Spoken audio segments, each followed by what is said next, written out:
Mary's Beanery, my cup from LA. I went my 20th birthday there, and I remember I wanted to sit with this place where Janis Joplin sat, and I just so happened the spot was awaiting me with Janis Joplin's name carved on.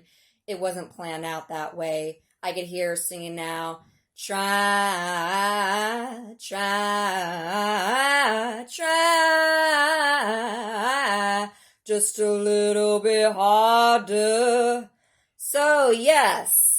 Before you slipped into unconsciousness, I want my chance for another kiss, another kiss.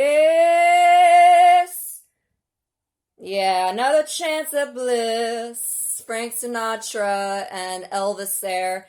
Jim Morrison wrote Crystal Ship, and it was the B-side of Light My Fire. It was 1967.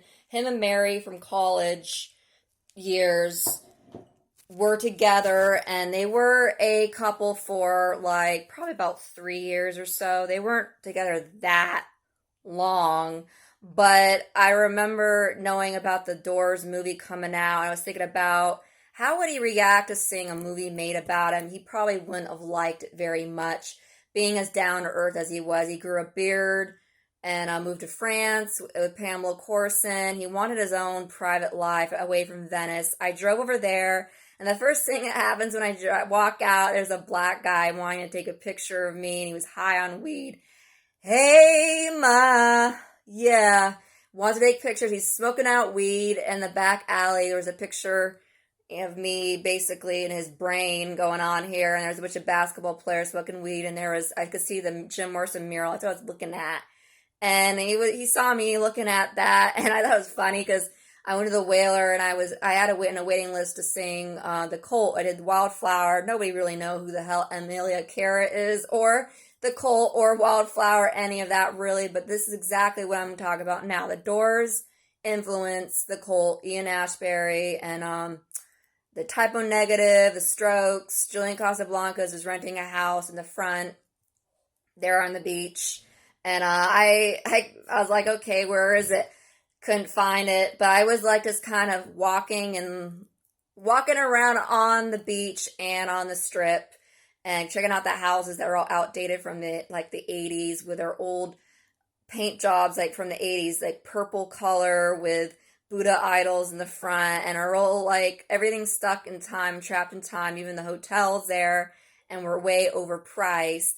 I ended up just singing and drinking, and I didn't smoke any weed, but there's bongs everywhere shaped like vaginas. It was just, you can still feel Jim Morrison there in a way, and his influence. That's exactly where he went after his breakup to write Crystal Ship. And Light My Fire is the anthem of the 60s. Come on now. This band was bigger than life itself and still are a huge influence. A lot of people portray Jim Morrison, they don't do it right. He simply was Jim Morrison. Nobody else could really even come close. The way he was sexual, he was naturally that way. Other people were doing it in the back rooms, then he had the balls to do it on stage on Ed Sullivan. He had no care at all what you thought about him. It was just him, simply. It wasn't just the drugs. That's a cop out. Come on now. Drugs. It was the drugs. It was him drinking. This is just Jim Morrison, okay? He was like this before. His girlfriend moved to India to practice Hinduism and meditation.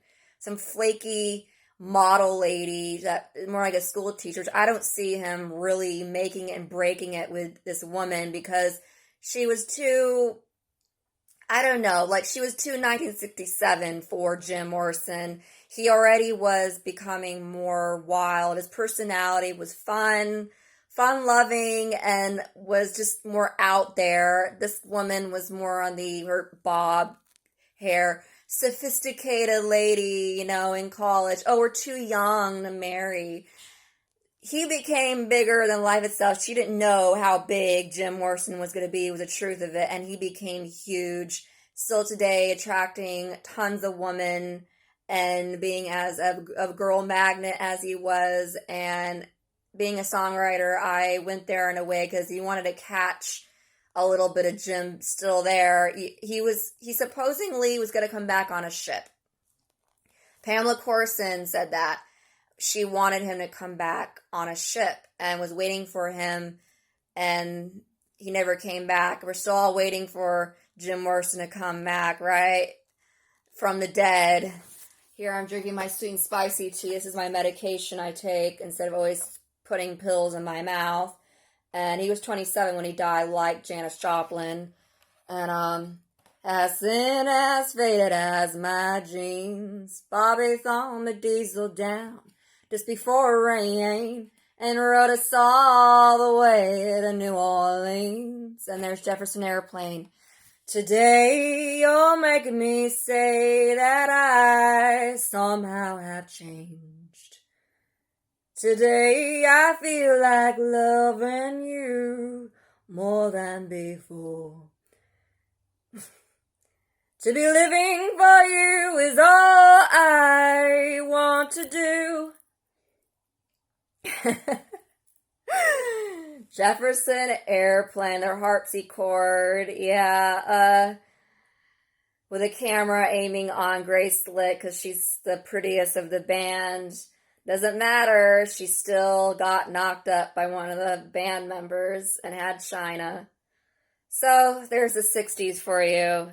Grace Slick, Janis Joplin, Jim Morrison, Jimi Hendrix, Brian Jones, and all the people that were crazy and wild on the LA Strip in the 1960s and the 1970s, that Jefferson Starship.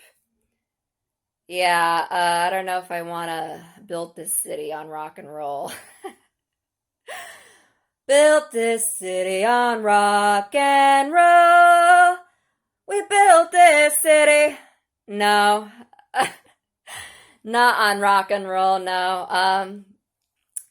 Things dramatically changed by the 80s. Think of Jim Morrison if he lasted by the 80s. He would change so much. He would not be the same. He just was, his whole system screamed the 60s. He was the 60s. Jim Morrison in the 80s. Wow, I don't know. It would be interesting to see him live to that point and how he would change along with Grace Slick and the other people who survived and outlived him. He influenced so many bands in the 90s, and anyone saying anything down, like Crosby, Stills, Nash and Young, I know they probably are a little bit jealous of him. They're just jealous. Come on now. This guy was bigger than life.